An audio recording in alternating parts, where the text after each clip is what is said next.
Hey guys, welcome back to our channel. Today is I'm making this video about our surprise that was meant to become soon gone horribly wrong. And basically the surprise was that Amber was pregnant again. And basically on what day was it on? Tuesday. On Tuesday this week. Last week. Oh yeah, this week. Well, it's roughly because it's Sunday today. Yeah. On Tuesday this week, we lost the baby, so we had a miscarriage, and On the 30th of July it was. 30th of July at 4:30. 4:30 in the afternoon, and it was a horrible day. It was so It's been a horrible week. yeah, horrible week. Which was in and out of hospital from Friday last week till Wednesday, wasn't it? Or was it till Tuesday? Till Tuesday, 'cause I got one day. So we've been in hospital for 5 days. We went by ambulance 3 times. Yeah.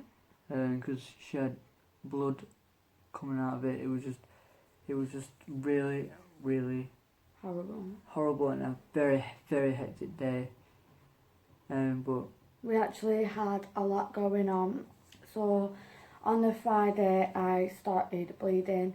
It was a bit of blood, but I knew something was wrong straight away because when I was bleeding with Sky, when I was pregnant with her, there was only like little spotting.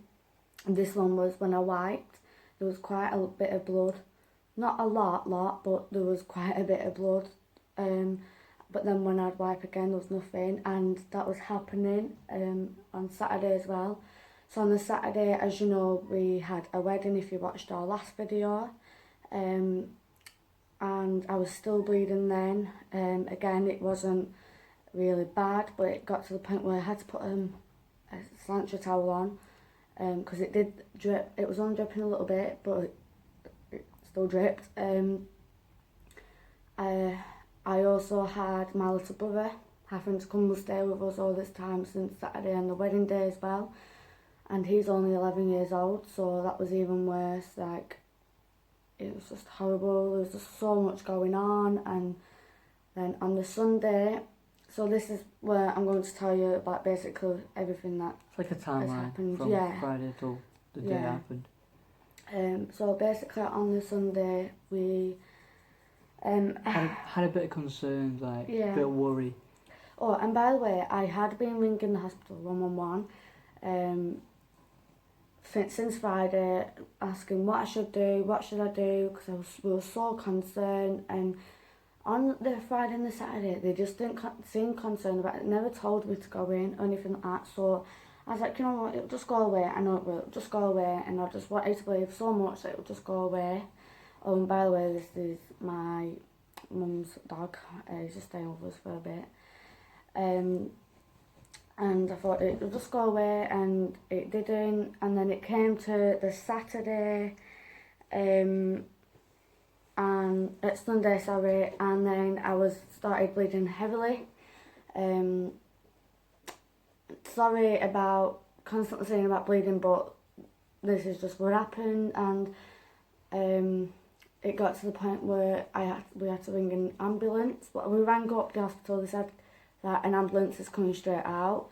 And then was in the hospital for hours and hours and hours. And then they said that I couldn't have a scan, and so it made me cry even more because I just wanted to know that the baby was okay. And then it came to late at night, and my sister, by the way, had my brother and my daughter looking after them whilst I was in the hospital. And it came to late at night, and they had to do a cervix check, which would make that check to see if my cervix was open. And if my cervix was open, then it's more than likely that I have had a miscarriage, they said. And it wasn't open anyways. They just told me to come back the next day, and they also booked a scan the next day. So we went the next day, and they said that everything was okay with the baby. And then, so we was happy from then.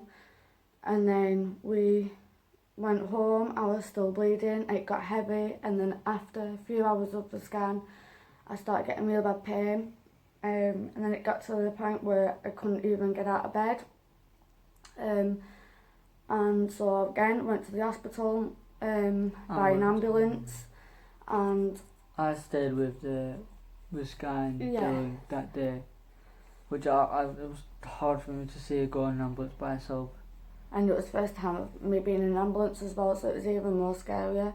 My sister met me there at the hospital, and then I couldn't stay. I didn't get seen to. I was there for hours and I couldn't stay. I couldn't get comfortable.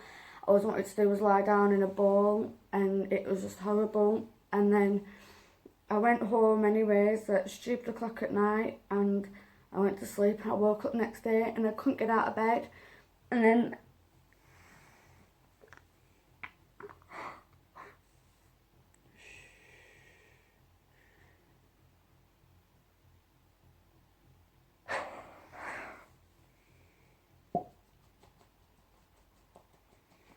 sorry guys. Well, we woke up that next day and she couldn't get out of bed that day, so then we rang the ambulance again. We just called straight away 999, and we called the ambulance straight away and they came.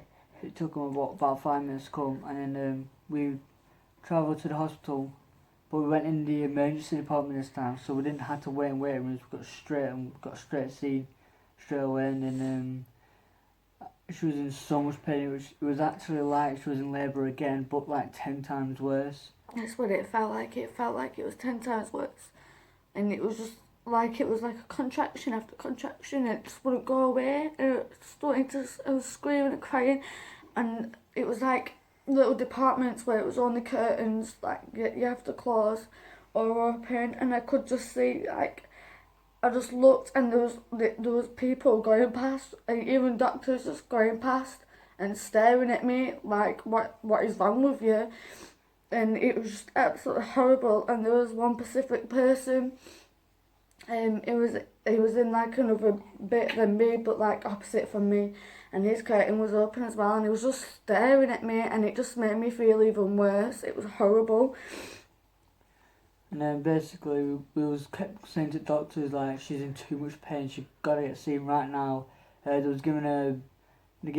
put some like fluids, like the fluid things where you can inject like liquid into you, so she had this little like setup thing, and they put that in, and they gave her like some like pain relief kind of thing, and then they gave her some, that wasn't working. It was meant to kick in straight away, but it didn't work as they say it works, and they gave her some tablets, and then it kicked in for about 20 minutes or so. It didn't kick in at all. It was when I lost the baby. As soon as the baby like came out, my pain just literally eased down so quick, and I still had a little bit of pain, but it was just like nowhere near as bad.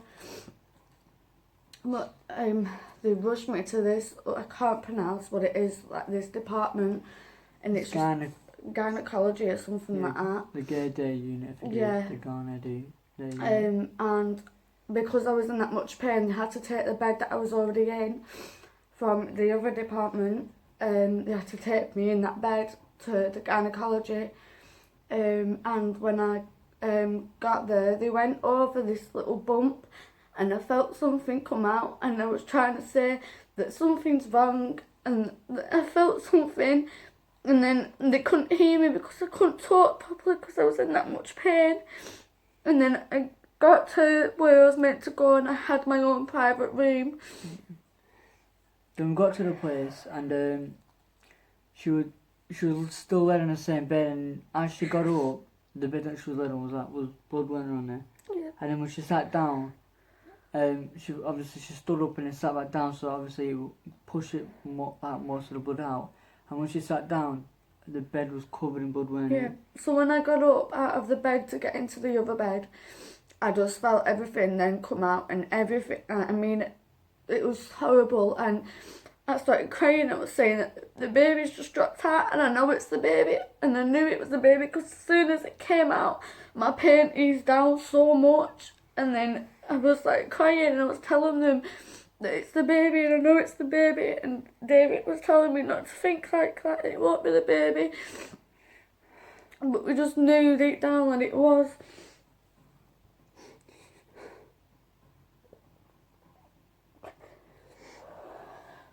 So we had to have one of the midwives check to see what it was, and then like as soon as, because it was in my knickers, as soon as she seen it she grabbed it and just took it straight away, and I said, it's the baby, ain't it? She said that it does look like a little bit of pregnancy tissue, but she can't say 100% what it is. And then I was saying to David, I know it's the baby, I know it's the baby. And then when they came back about half an hour, not even that, afterwards, and then there was like 3 doctors, and then they said, what do you think that it was? And then I said, I know it's the baby, ain't it? And then they said, yeah, I'm so sorry that you've had a miscarriage.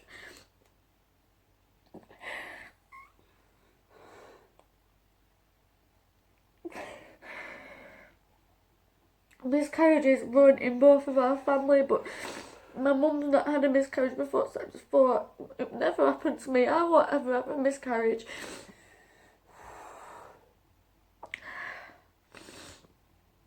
You just don't expect it, do you? No.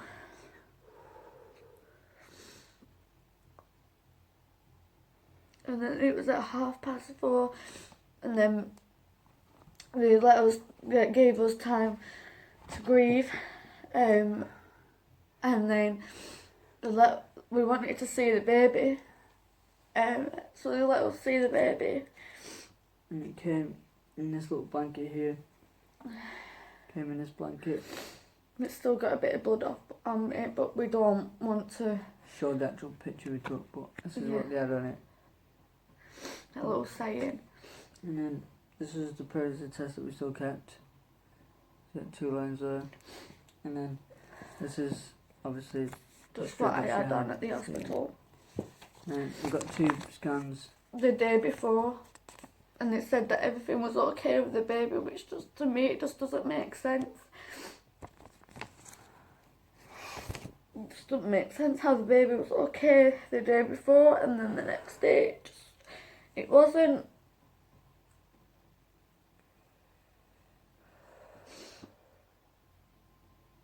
Just realise it after having Sky, and then this happens. It was just so stressful because we just had so much going on that week. There was a lot of things that had happened that week, and then the worst thing of this week, that week, was the fact that we lost our baby. And when we found out we was pregnant, we didn't know what to do. It didn't sink into our head for a while. I was 11 weeks and 2 days when we lost the baby. Just didn't sink into our head for a while at all. And then we just got used to the fact that I'm pregnant and just started getting a little bit excited about it. And then we lost it. It's heartbreaking. Well, the main reason we've made this video is because we want you to know as well, if you ever go through this, or if you've been through this, or if someone in your family's been through this and it's also affecting you, that you can always message us on Instagram or anything like that, and we'll always support you and always answer your messages. So just please share this video to obviously get across that we just want to do help and support other people. It'll just make a massive help.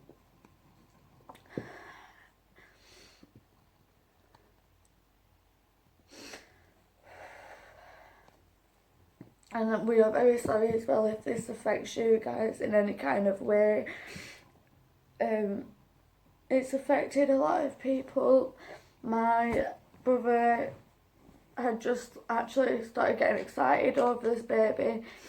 We felt like it was too soon at first, like we just didn't know what to do, and then we was happy about it and was like, you know, everything happens for a reason. So we've got this baby for a reason, and then we lost the baby. I still feel like everything happens for a reason. I'm just upset over the fact that we have lost it, and I don't know. I'm just confused through a lot of emotions. But as I said, I feel like everything happens for a reason.